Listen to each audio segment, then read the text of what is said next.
Bismillahirrahmanirrahim. Assalamualaikum warahmatullahi wabarakatuh. Terima kasih saya ucapkan kepada anda kerana memilih syarikat kami untuk ditemuduga pada hari ini. Baiklah, sila perkenalkan diri anda. Waalaikumsalam warahmatullahi wabarakatuh. Terima kasih juga saya ucapkan kepada pihak Puan kerana memberi peluang kepada saya untuk mengikuti sesi temuduga pada kali ini. Nama saya Ahmad Safwan bin Muhammad Fauzilatun, berumur 21 tahun. Saya masih bujang dan menetap di Besut, Terengganu. Saya merupakan lepasan ijazah sarjana muda dalam bidang pengajian Islam Syariah dengan kepujian di Universiti Kebangsaan Malaysia. Saya ada baca yang mana antara kriteria untuk memohon jawatan di syarikat ini adalah mempunyai kemahiran yang baik dalam komunikasi dengan orang lain. Berbekalkan pengalaman yang saya dapat semasa saya di universiti, apabila saya dilantik untuk memegang jawatan dalam persatuan sebagai esko akademik, saya yakin saya dapat memenuhi kriteria yang diminta kerana saya mampu berkomunikasi dengan orang lain dengan baik. Baiklah, apakah yang anda lihat dalam diri anda lagi 5 tahun akan datang?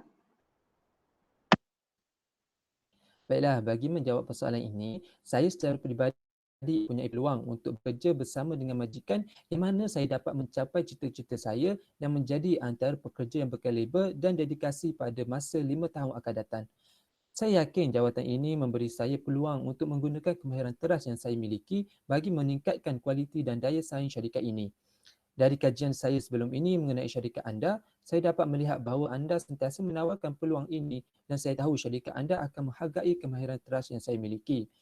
Saya sangat teruja untuk terus berpeluang bekerja dengan anda selama 5 tahun lagi. Walaupun saya memfokuskan pada kejayaan, kestabilan jangka panjang dan pembangunan yang berterusan, saya sentiasa sedar berkenaan iklim semasa dalam industri ini dan berharap dapat bekerja keras untuk majikan saya bagi memastikan peranan saya masih lagi ditagih di syarikat ini. Saya ingin komitmen saya untuk syarikat ini melampaui 5 tahun.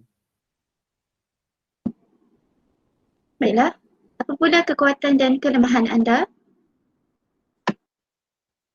Saya percaya setiap manusia akan memiliki kekuatan dan kelemahan masing-masing termasuk diri saya. Saya yakin mampu memberikan komitmen yang tinggi kepada syarikat ini kerana saya mempunyai kekuatan dalam proses penyampaian yang baik berkenaan dengan satu perkara. Apabila sesuatu itu sukar untuk dijelaskan, saya mampu untuk menjelaskan perkara tersebut dalam konteks yang lebih senang supaya orang lain dapat memahaminya. Suatu kerja itu jika difahami dengan baik, saya yakin kerja itu akan dapat dijalankan dengan lebih mudah. Oleh sebab itu, dengan kekuatan yang saya ada, saya yakin dapat membantu pekerja lain dalam memahami suatu kerja yang ditugaskan kepada kami. Di sebalik kekuatan yang saya miliki, saya juga insan biasa yang tetap mempunyai kelemahan tersendiri. Antara kelemahan diri saya merupakan seorang yang amat teliti dalam menyiapkan kerja yang ditugaskan kepada saya sehinggakan masa yang saya ambil untuk menyiapkan tugasan itu adalah sedikit panjang.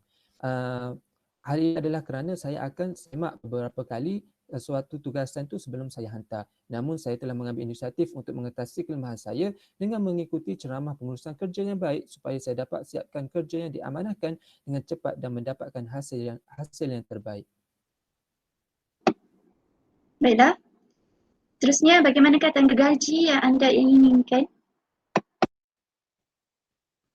Baiklah, saya merupakan pelajar lepasan graduan universiti. Oleh sebab itu, gaji bukanlah suatu elemen yang saya utamakan. Hal ini adalah kerana saya inginkan sebuah platform bagi diri saya untuk memulakan kerja saya.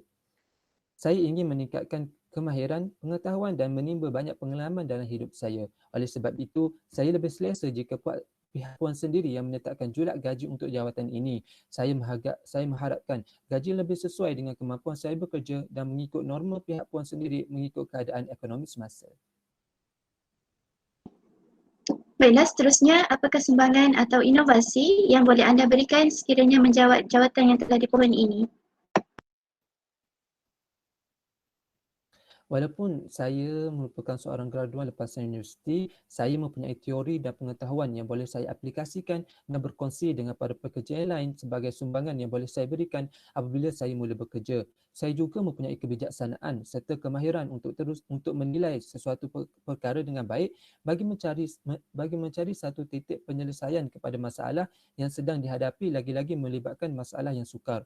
Saya juga akan bekerja dengan keras dalam organisasi ini dan saya akan berusaha untuk memajukan dan meningkatkan kualiti organisasi saya. Saya juga akan berusaha untuk sentiasa menepati masa dan melakukan segala tugasan yang diberikan dengan baik dan menyiapkannya dalam masa yang tepat. Saya juga akan sentiasa berusaha untuk memenuhi segala keperluan yang diminta oleh pihak puan kepada saya. Baiklah, apakah keperkara anda selain daripada jawatan yang dipohon? Antara kepakaran lain yang ada pada diri saya ialah saya mampu untuk bekerja sebagai satu pasukan dan boleh menyokong ahli pasukan saya bagi mencapai suatu misi dan visi yang telah ditetapkan. Hal ini secara tidak langsung mampu meningkatkan kualiti dan produktiviti organisasi yang saya terlibat. Selain itu, saya juga mempunyai tahap keyakinan diri yang tinggi yang mana saya mampu untuk berucap di khalayak ramai. Kemahiran berucap di khalayak ramai ini merupakan perkara yang amat penting dan tidak semua orang mampu untuk melakukannya. Oleh sebab itu, jika pihak puan mengambil saya sebagai salah seorang pekerja di syarikat puan, saya yakin mampu untuk meningkatkan produktiviti syarikat supaya menjadi lebih baik. Baiklah, seterusnya apakah pandangan anda sekiranya ada pendapat mengatakan pengalaman bekerja merupakan elemen penting dalam pemilihan calon untuk mengisi kekosongan jawatan? Baiklah, pada pendapat saya bersetuju dengan pandangan yang mengatakan bahawa pengalaman bekerja adalah antara aspek terpenting yang diperlukan dalam proses pemilihan calon untuk mengisi kekosongan suatu jawatan. Hal ini adalah kerana calon yang mempunyai pengalaman bekerja mempunyai lebih banyak idea dan lebih banyak pendekatan baru yang akan diperkenalkan. Pekerja berpengalaman merupakan individu yang berkebolehan dan mempunyai kemahiran lain dari yang lain hasil daripada pengalaman kerja mereka yang lama. Di samping itu, boleh berkongsi idea yang bernas kerana dia telah mengetahui selok-belok berkenaan suatu kerja yang perlu dilakukan. Selain itu, mereka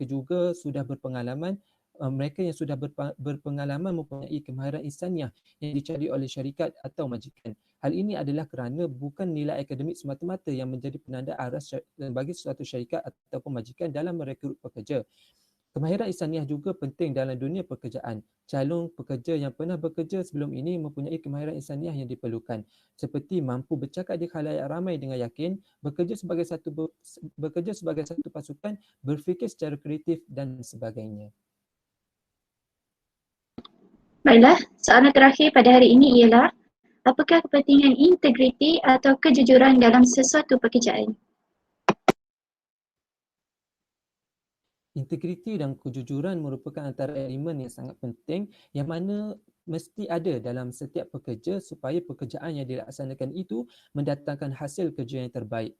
Integriti dan kejujuran adalah perkara yang penting supaya kes rasuah dalam kalangan pekerja dapat diatasi dan dibasmi supaya suatu kerja itu dilaksanakan dengan penuh amanah dan bukannya untuk memenuhi nafsu dan kehendak sendiri maupun mana-mana golongan. Apabila berlaku kes rasuah, suatu kerja yang dilaksanakan adalah seperti melepaskan batuk di tangga, iaitu tidak melaksanakan kerja dengan penuh dedikasi. Selain itu, integriti dan kejujuran dalam pekerjaan adalah sangat penting supaya penyalahgunaan kuasa dalam kalangan pekerja dapat dielakkan dan dihapuskan dalam suatu syarikat atau organisasi. Hal ini adalah kerana jika seseorang itu tidak berintegriti dengan tugas dan pekerjaannya, mereka akan membuli anak buah di bawahnya dan melaksanakan kerja-kerja yang sepatutnya disiapkan olehnya. Oleh kerana dia mempunyai kuasa, maka dia memonopoli orang di bawahnya untuk melaksanakan kerja bagi pihaknya. Baiklah, terima kasih saya ucapkan kepada anda kerana menghadiri temuduga pada hari ini. Assalamualaikum. Waalaikumsalam warahmatullahi. Terima kasih juga saya ucapkan sekali lagi kerana memberi peluang kepada saya untuk terlibat pada sesi temuduga pada kali ini.